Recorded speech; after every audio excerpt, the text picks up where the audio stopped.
Japan just revealed what it has been quietly building for decades. Robots that heal paralyzed patients. Underground flood systems the size of cathedrals. Trains redesigned from a bird's beak. A space elevator being tested right now. This is not the future. This is already operational. Starting with the robot that does something doctors said was permanently impossible. Restoring movement to people with shattered spinal cords.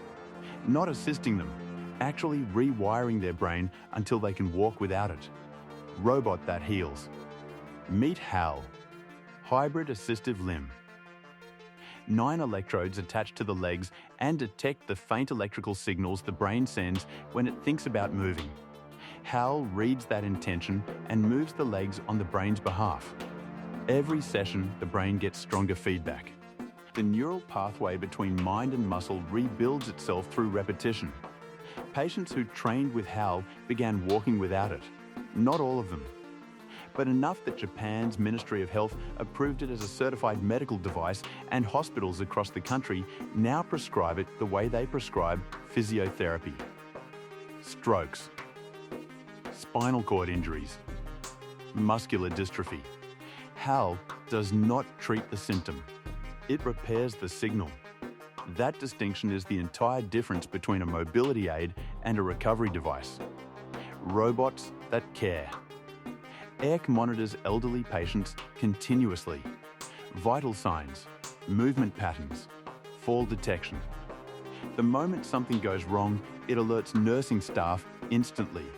Silent, stationary, always watching. Not a replacement for a nurse. A second set of sensors that operates around the clock without fatigue.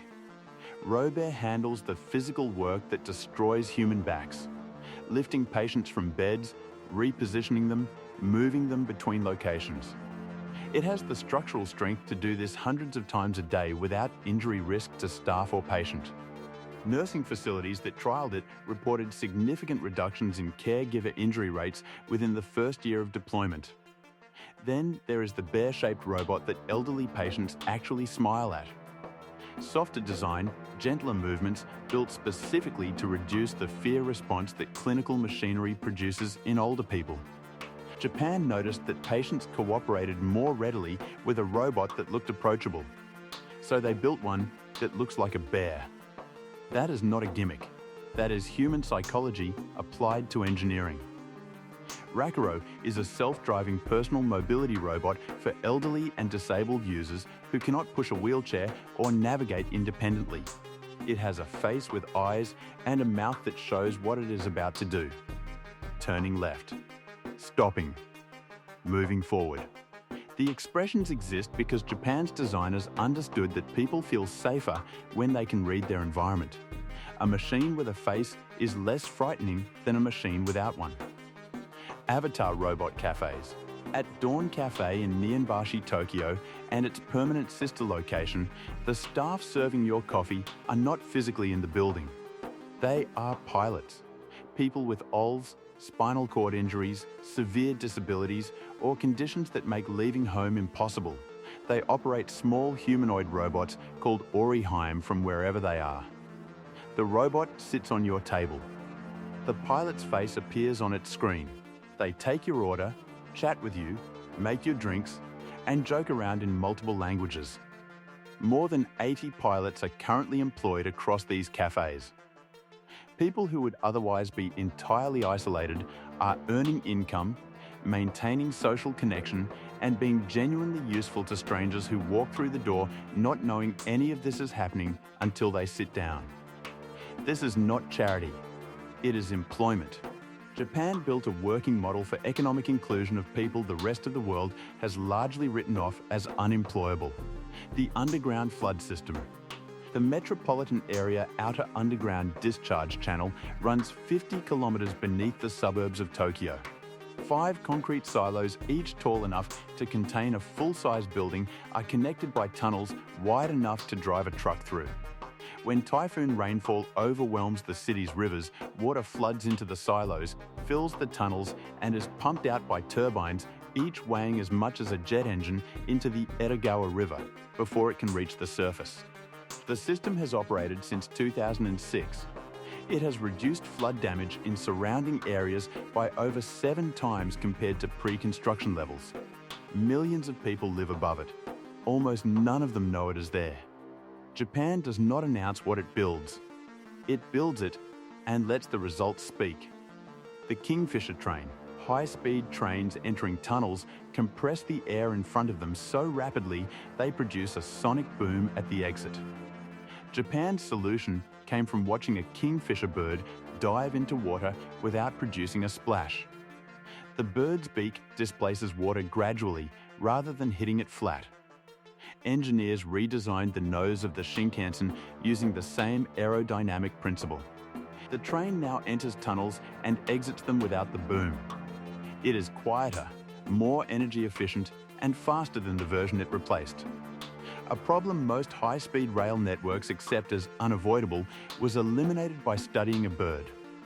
That is the specific kind of thinking Japan applies to engineering at every level. The space elevator.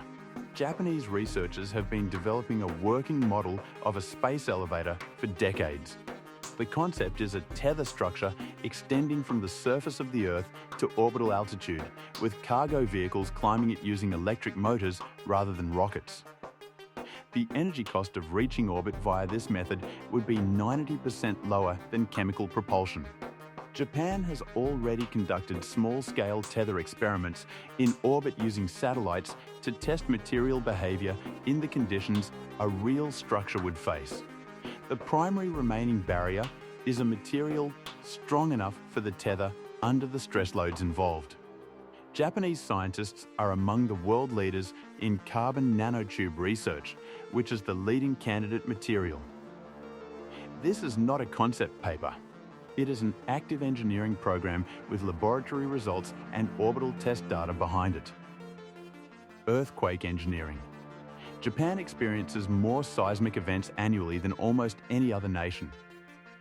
Rather than building structures that resist earthquakes by being rigid, Japan builds structures that move with them. Modern Japanese buildings sit on layered platforms of steel, rubber, and composite materials that absorb seismic energy and allow the structure to shift laterally during a quake without transferring the full force upward. Tokyo skyscrapers sway visibly during significant earthquakes. That is not failure. That is the system working exactly as designed. The sway is controlled. The structure survives. A nation that cannot prevent its ground from moving built the engineering discipline to make that irrelevant. That mastery took generations, and it is why Japan builds things that last in conditions that would collapse what other countries construct. A robot that rewires paralyzed brains. An underground flood cathedral beneath Tokyo that most residents have never seen. A train nose borrowed from a bird. A space elevator currently being tested in orbit. Buildings engineered to dance through earthquakes without damage. Japan is not preparing for the future. It finished preparing. What you are watching right now is the deployment phase. Subscribe, because every month Japan reveals another layer of this and we cover it the week it drops.